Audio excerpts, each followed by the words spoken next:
Alors, correction des exercices pour les élèves qui sont restés à la maison.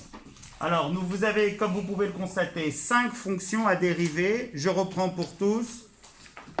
Il n'est pas demandé ici de déterminer ni le domaine de définition, ni le domaine de dérivabilité, mais uniquement la dérivée des fonctions, ne pas déterminer les variations, ni les limites. On reste dans les techniques. Je cherche à tester avec vous que vous maîtrisez la dérivée de somme, de produit, d'inverse, de composé, de quotient et de mélange de tout ça en même temps. Alors on va commencer par la première, où comme vous pouvez le constater, on cherche à dériver un quotient de deux fonctions dont le numérateur est précisément en lui-même une composée. Alors corrigeons la petite 4. Donc gardez en tête que avant de faire appel à la composée de fonctions, en l'occurrence à exponentielle de 1 sur x, vous avez un modèle sous la forme u sur v. Donc si vous venez à dériver cette fonction, u sur v a pour dérivée en cœur u' v moins v' u sur v carré. Ce qui donne précisément ici exponentielle de 1 sur x prime. Donc je mets tous les détails. Et j'évite d'écrire à l'extérieur u et v. Donc ça fait u' fois v moins v', à savoir x', fois u. Le tout sur quoi? Sur x au carré. Ce qui fait, une fois simplifié, dérivée de exponentielle de 1 sur x. Là, on fait appel à la formule des dérivées de fonctions composées. C'est de la forme exponentielle de u. Et chacun est censé savoir que la dérivée de exponentielle de u est u' exponentielle de u. À nouveau, on met tous les détails. Donc, il va rester 1 sur x prime, exponentielle de 1 sur x fois x, moins la dérivée de x est précisément égale à 1, donc il reste moins 1, je n'ai pas besoin de l'écrire, exponentielle de 1 sur x, et tout ça sur x au carré. Je poursuis. La dérivée de 1 sur x, cet exercice a été volontairement conçu pour faire appel à toutes les formules et faire en sorte qu'elles soient bien assimilées par vous tous. La dérivée de 1 sur x, c'est quoi? Moins 1 sur x au carré. Donc il va rester moins 1 sur x au carré, exponentielle de 1 sur x fois x, moins exponentielle de 1 sur x, le tout sur x au carré. Étape suivante, celle qui va consister à simplifier, si possible, cette expression. Vous avez 1 sur x au carré fois x. Or, 1 sur x au carré fois x donne tout simplement 1 sur x. Donc, il restera moins 1 sur x, exponentielle de 1 sur x, moins exponentielle de 1 sur x, le tout sur x au carré. Jusque-là, c'est bon? À partir de là, étape suivante, celle qui va permettre de vérifier, de déterminer plutôt les variations de la fonction, après au préalable avoir déterminé en domaine de définition et de dérivabilité, c'est celle qui va consister à exprimer le numérateur sous forme de produit, en factorisant. Alors par quoi allez-vous factoriser ici? Par exponentielle de 1 sur x. Donc il va rester au final exponentielle de 1 sur x, facteur de moins 1 sur x, moins 1. Le tout sur x au carré. Et si on veut amener les choses jusqu'au bout, parce que ce que l'on cherche, c'est les variations de cette fonction, on va ici mettre au même dénominateur. Mais je ne vous ai pas demandé de le faire. L'exercice, c'était un exercice de technique, d'entraînement. Donc ici, on va poursuivre. Dernière étape. On fait quoi? J'ai oublié quelque chose, Gaspard? Entre la troisième et la quatrième étape, le fois x. Là? Non, c'est j'ai x sur x au carré. D'accord? Je vous présente mon cher Gaspard. Bonjour. Bonjour YouTube. Je vous montrer Martin, fort sympathique. Alors, à partir de là, que fait-on? On sait que ça, c'est toujours positif, du moment que ça existe, que ça est positif. Mais là, moins 1 sur x moins 1, on ne sait rien sauf pour x positif. ou ça serait négatif comme somme d'expressions toutes négatives. Donc pour avoir le signe partout, on met au même dénominateur. Quel est le dénominateur commun ici? C'est x. Donc il resterait exponentielle de 1 sur x. Facteur de quoi? Moins 1 moins x sur x. Et le tout sur x au carré. Et si on venait à déterminer avec précision ici les variations de cette fonction, g, il faudrait le signe de la dérivée g'. Ça, on sait que c'est toujours positif. Ça, on sait que c'est toujours positif. Et on a forcément à déterminer le signe de moins 1 moins x et celui de x qui est trivial, très simple. Oui? Est-ce que... Oui, oui, oui, bien sûr. D'accord? Nous allons maintenant dériver la deuxième fonction. Alors, comment on fait une pause ici? On poursuit par la correction de la deuxième fonction, où, comme précédemment, on cherche à déterminer g' de x sans ensemble de définitions, ensemble de dérivabilité, mais si possible, une dérivée exploitable en termes de signes. Donc, avec moi, vous avez face à vous le produit de deux fonctions dont l'une des deux est une composée d'une autre. Donc, dans votre tête, dérivée de u fois v et dérivée de exponentielle de u. Allons-y. Donc, si on venait à dériver, on a dérivée de x, x' fois exponentielle de moins racine de x, parce que la dérivée de u fois v n'est autre que u'v plus d'u'. Ça, c'est la base. Hein. Si vous ne la maîtrisez pas, on ne s'en sortira pas. Donc, ça fait x' exponentielle de moins racine de x. Ensuite, plus quoi? Exponentielle de moins racine de x, le tout prime, fois x. On est d'accord? Pas de dénominateur. Ne me dites pas sur x carré, sur rien du tout. Sur, il faut que vous le soyez. Alors, dérivée de x, c'est 1. Donc, il va rester exponentielle moins racine de x. Dérivée de exponentielle de moins racine de x, attention, c'est une composée. Je prends le détail, comme d'habitude, donc il restera plus. C'est de la forme exponentielle de u qui a pour dérivée u' exponentielle de u. Donc, ça va faire moins racine de x, le tout prime, exponentielle de moins racine de x fois x. Et pour information, la dérivée de racine de x, vous êtes tous censés parfaitement la maîtriser, c'est 1 sur 2 racine de x. Or ici, vous n'avez pas racine de x, mais vous avez moins racine de x. Donc il va rester au final, g' de x égale exponentielle moins racine de x, plus dérivée de racine de x, 1 sur 2 racine de x, mais comme ici on a moins racine de x, ça va faire moins 1 sur 2 racine de x, exponentielle de moins racine de x fois x. Comme tout à l'heure, cette écriture n'est pas exploitable en termes de détermination de signes. On va pouvoir factoriser. On est d'accord? Alors l'idéal, ça serait de pouvoir faire quoi? Mettre au même dénominateur aussi. Mais première étape, on factorise. Alors quel est le facteur commun? On a exponentiellement racine de x ici et ici. Donc il va rester exponentielle de moins racine de x. Facteur d'ici de quoi? De quoi? De quoi? 1 moins quoi? Et là, donne x sur 2 racines de x. On est d'accord? Moins x sur 2 racines de x.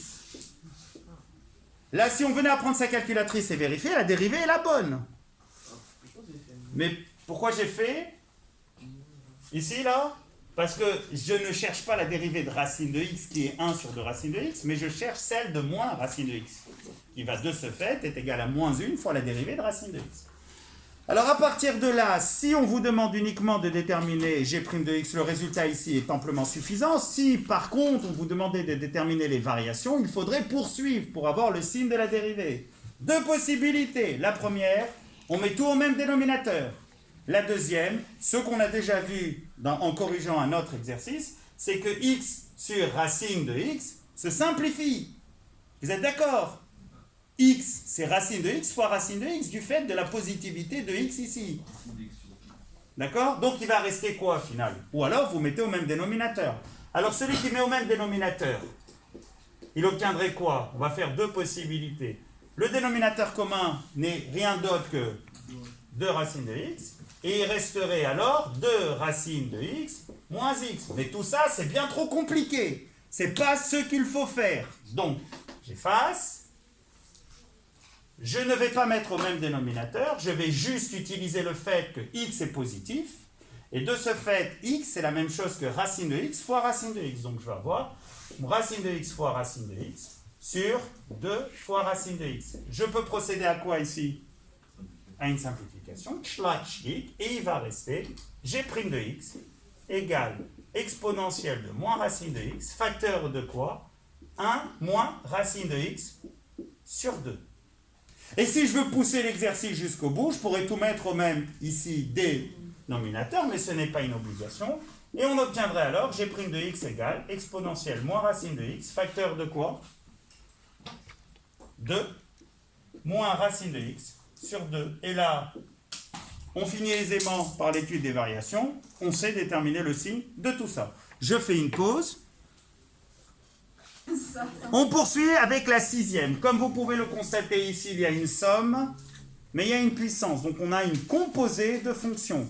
Il faut pour cela connaître sur le bout des doigts la dérivée de u puissance n, et plus particulièrement ici, u puissance 5. Alors, donc on dérive, et on obtient u puissance 5. En cœur, dérivée de u puissance 5, c'est 5 u prime, u puissance 4. Donc il va rester 5. Exponentielle de x moins exponentielle de moins x, le tout prime. Donc 5 u prime fois u puissance 4. Donc fois quoi? Exponentielle de x moins exponentielle de moins x à la puissance 4. Poursuivons cet exercice. Celui-ci est assez rapide. Donc on obtiendrait g' de x égale 5. Attention, dérivée d'une somme. On est d'accord? Une somme ou une différence, ça revient au même. Donc quelle est la dérivée de exponentielle de x? C'est exponentielle de x. La dérivée de exponentielle de moins x n'est pas exponentielle de moins x, parce qu'elle fait appel aux dérivées de fonctions composées. D'accord? Je sais que dans la classe, vous êtes balèze et que vous savez que la dérivée de exponentielle de moins x, c'est moins exponentielle de moins x. On va mettre, pour ceux qui ne maîtrisent pas encore, le détail. Donc on a quoi? Moins u' exponentielle de u. Donc moins x' exponentielle de moins x. On est d'accord? U' exponentielle de u. Ceux qui maîtrisent parfaitement, ils remplacent directement par moins exponentielle de moins x. Multiplié par quoi? Exponentielle de x moins exponentielle de moins x à la puissance 4. Et on finit. G' de x est égal à quoi? 5. Dérivée de exponentielle de x. Dérivée de moins x, ça fait moins 1. Et comme on a moins 1, on obtient plus 1. Plus exponentielle de moins x fois exponentielle de x moins exponentielle de moins x à la puissance 4. Y a-t-il nécessité à l'exprimer autrement? Parce que rappelez-vous tous que l'un des premiers intérêts d'étudier les variations d'une fonction, c'est de passer par la dérivée, c'est de déterminer les variations de la fonction. Donc, pour cela, avoir le signe de la dérivée. Et bien ici, le signe de la dérivée, on l'a. 5 est toujours positif, une exponentielle étant toujours positif, et ceci, quel que soit l'exponentielle de ce que vous voulez. Donc ça, c'est positif, d'où par somme, c'est positif. Et comme 4 est un nombre pair, cette expression est positive. Donc tout est positif et youpi, la fonction est strictement croissante sur R parce qu'elle est définie sur R. C'est bon pour tous? Celle-ci a été très rapide. On poursuit avec la 7e. Attention, attention, attention. La 7e, elle est sous la forme 1 sur u puissance n. On rappelle que la dérivée de 1 sur u puissance n, je vais la noter ici. Petit rappel. 1 sur u puissance n a pour dérivée, je vous attends, moins n u' sur u puissance n plus 1. Donc, si vous venez à dériver 1 sur u puissance 5, vous allez avoir moins 5 u' sur u puissance 6. Et bien, c'est ce qu'on va mettre en application ici. G' de x est égal à quoi? Donc, moins quoi? Moins 5. U', c'est-à-dire x puissance 4 plus 2x au cube plus 3 le tout prime, on est d'accord? Sur u puissance 5 plus 1, à savoir 6. Donc x puissance 4 plus 2x au carré plus 3 à la puissance 5 plus 1, 6. On a presque fini. Elle est encore plus courte que la précédente. Donc on va avoir g' de x est égal à quoi? Moins 5. Dérivée de x puissance 4, 4x au cube. Celle de 2x au cube, 2x au carré. Et celle de 3, comme toute constante, 0. Sur... Monsieur, c'est 2x au carré, normalement. C'est pas 2x au cube. Oui. Attendez. 2x au carré, excusez-moi. C'était un carré ici, donc 2x au carré. Donc ça fait 2 fois 2x, 4x tout court. Sur quoi? X puissance 4 plus 2x au carré plus 3 à la puissance 6. Alors maintenant, deux possibilités. Est-ce qu'on s'arrête ici? Si on vous demande uniquement la dérivée, ça convient parfaitement. Si l'objectif, c'est d'avoir le signe de la dérivée dans l'optique d'avoir les variations, il faut faire quoi? L'exprimer autrement. Alors, exprimer autrement. Quel est le souci ici? Moins 5, toujours négatif. Une puissance, du fait que c'est élevé à la puissance 6 et que 6 est pair, c'est toujours positif. Donc, reste ça. Alors, il y en a qui me disent, on va faire delta. On ne peut pas faire delta quand on n'a pas affaire à un second degré. Bon, on va claquer des doigts. Et pour cela, on va faire ce qu'on a fait comme précédemment. On va factoriser. Et on factorise par quoi? Par, donc ça fait moins 5. Et on peut factoriser par 4, et mieux encore, par 4x. Donc ça va faire 4x, facteur de quoi? X au carré. Ensuite,